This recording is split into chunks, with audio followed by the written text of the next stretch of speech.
Give it away now. I was going to do that. I had to.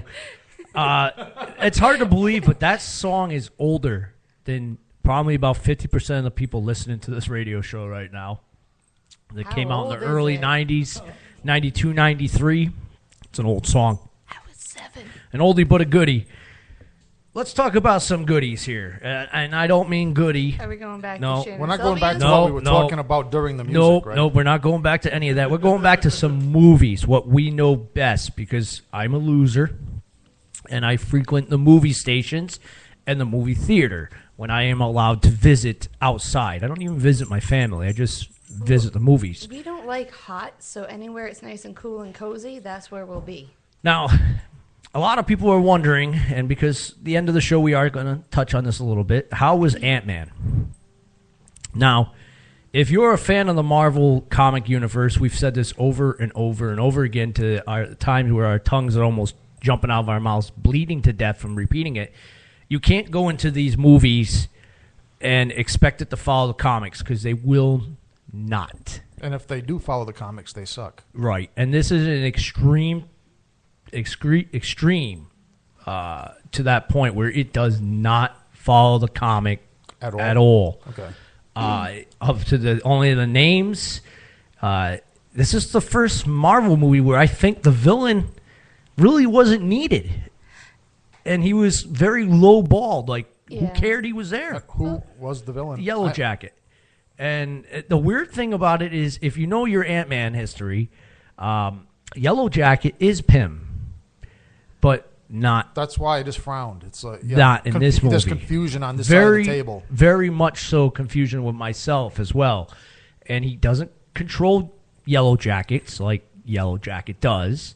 And half his weapons aren't even there. Well, it's just a mockery of Ant-Man's shrinking suit. It was very basic and barely developed, though. Yeah. And they kind of even left it that way. Like, look, here's something we're trying to do, and... Now, out of the movies that Disney has made with the Marvel franchise, and I hate going by this because I love Ant-Man, this is my least favorite. Well, actually, that probably makes sense because I haven't seen the movie yet myself, but if Ant-Man is one of your favorite comic characters, it makes sense that the more he's a favorite of yours in the comics, the less you're going to like the movie that diverges.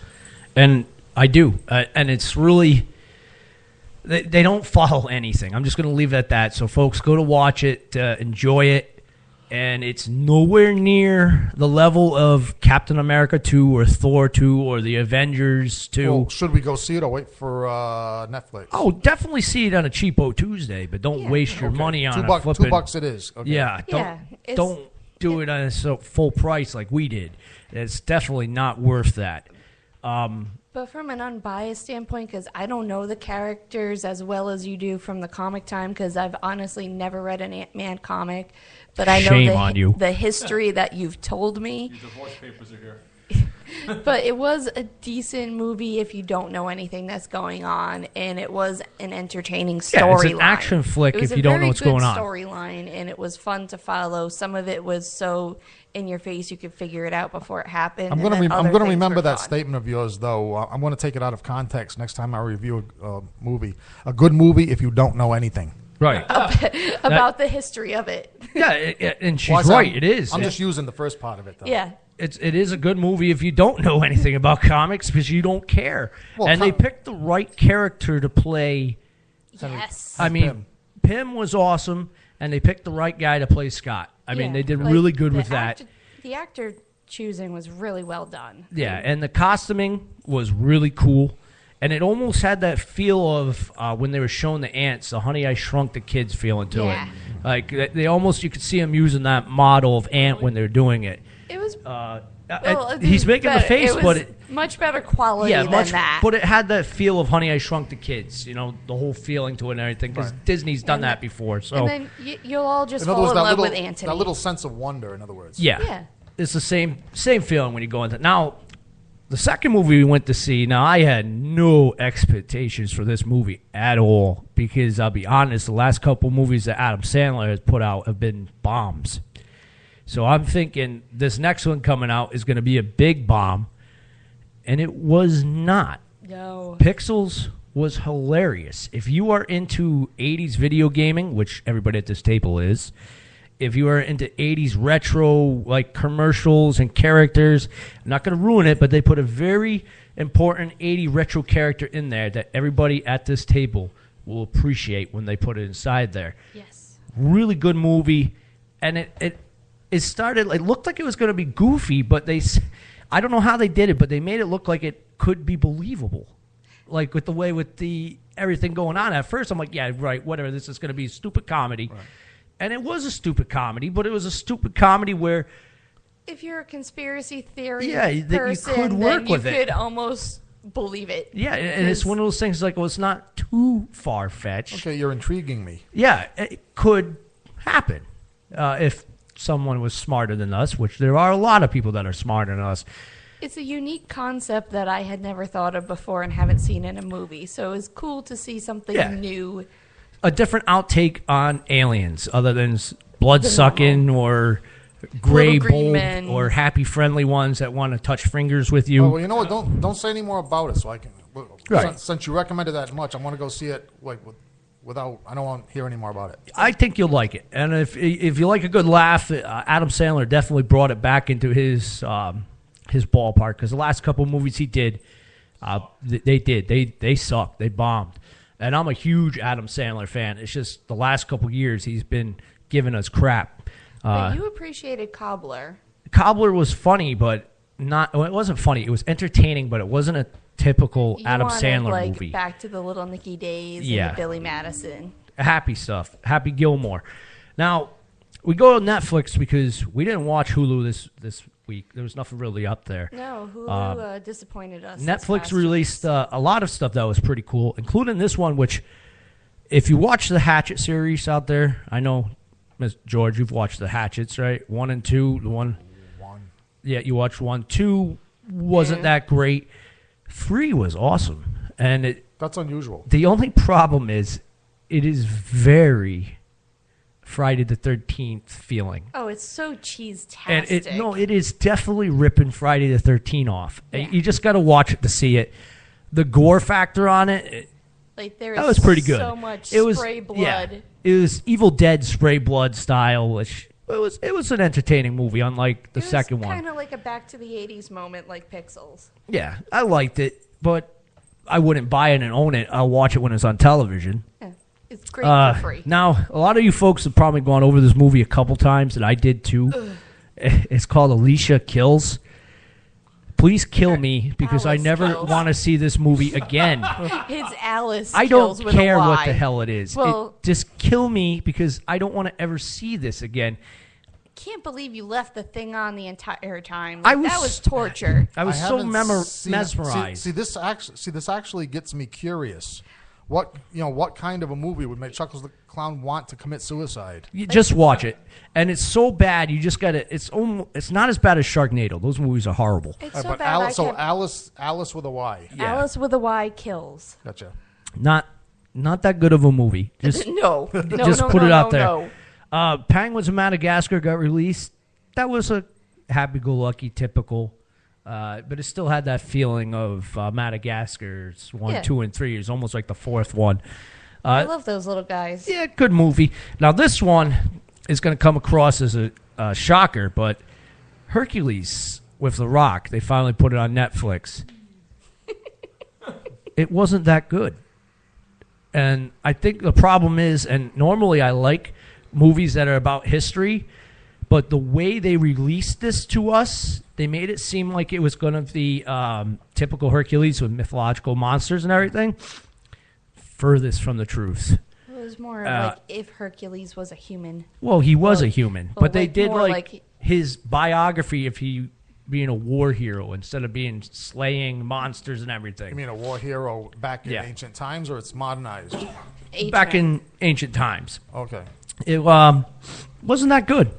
I don't understand why I waited so long to get out there, and now I do know why it bombed, because everybody going there thought he was going to be fighting monsters. And because the story of Hercules, it's kind of like part of our it's probably our culture. Yeah. And do you remember the trailer? It shows the monsters in the first 5 seconds. And there was don't even remember. That is actually all that you see of the monsters. And there was the whole centaur tease and everything. Yeah. And not for anything. And right here, that puts granted, I usually make up my own mind about what to see, but when Chuckles the Clown says that there's no monsters in a movie and it's Hercules, that means I'm going to wait a long time before I get around to it. Yeah, I mean, there was monsters. What was it about? It was about him being a war hero, a general of Greece and everything. And there were monsters, but they put it off as being storytelling monsters. Was this one of those stupid movies where they try to make a mythological character or a science fiction character realistic? They did make them realistic. Yeah. They made the centaurs realistic, which really crushed it, because you look at the far and you think you're like, oh my god! Yeah, it's going to be centaurs and then it's cavalrymen. Yeah, right. Exactly. In other words, they're trying to, for some reason, it's like they took the wine out of the stories. Demythologize. They did a mythological character. Yep. Which is now that's everything. okay if you do it really good. Like, for example, I remember Excalibur. I do remember Excalibur. That was down and dirty and more true to life, Middle Ages life, but that was really done well. And I think that's what they tried to do. They tried to do it and just didn't get there. Yeah. I don't know. It was a beautiful movie to watch.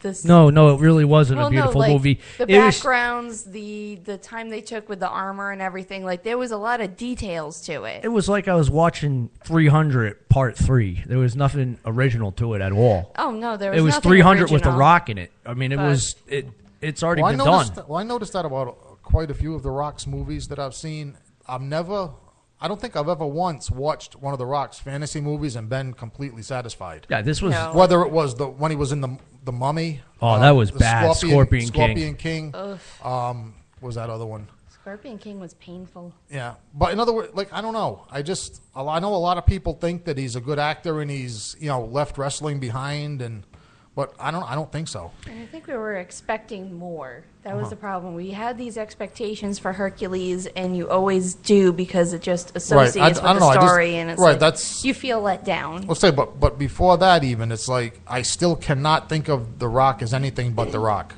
Right. You know what I'm saying? In other words, he hasn't reached that point where you forget about. In other words, he's the character he's playing. Exactly. He's never been able to do that as far as. And if you like history movies out there, guys, definitely go watch this because it is close to historical facts. Not it's within the range. War movie, then you can see the strategies and all that kind of stuff. Yeah, that part was really cool. In other words, this is a story about who the real Hercules might have been that they made the myths about later. Yeah. Exactly. Do I have it exactly? Yeah, and the storyteller, when they started off, is basically like anything. He's telling a big fish story. You know how they over-exaggerate and the man becomes larger than life. And realistic things turn into monsters. Right. But there's no monsters in it. Yeah. Expendable 3. Now, this one shocked me because the second one... The Expendable 2. The second one sucked. That was... Yes, because they take Chuck Norris and they put him in there. Okay, you had to put him in there, but you turned a movie that should have been rated R to PG-13.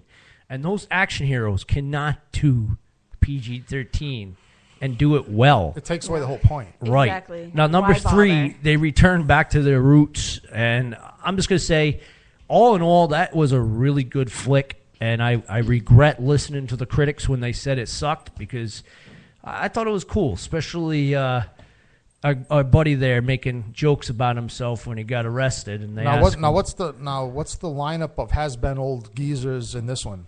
The same old crew from the first ones. Yeah, just with Wesley Snipes in it. That was basically the only new has-been in it. Okay. Arnold in the other ones? Yeah, he was in. Yeah, he was in the other ones. Yeah. Okay, because he was back. Yeah. But the only big one I recognized was... There was a bunch of new young ones. Oh, the young ones I didn't care about. Wasn't Ronda Rousey in it? Action heroes are becoming has-beens a lot quicker than they used to. Yeah. Yeah. Yeah, it used to take quite a while, but now all it's the 80s and even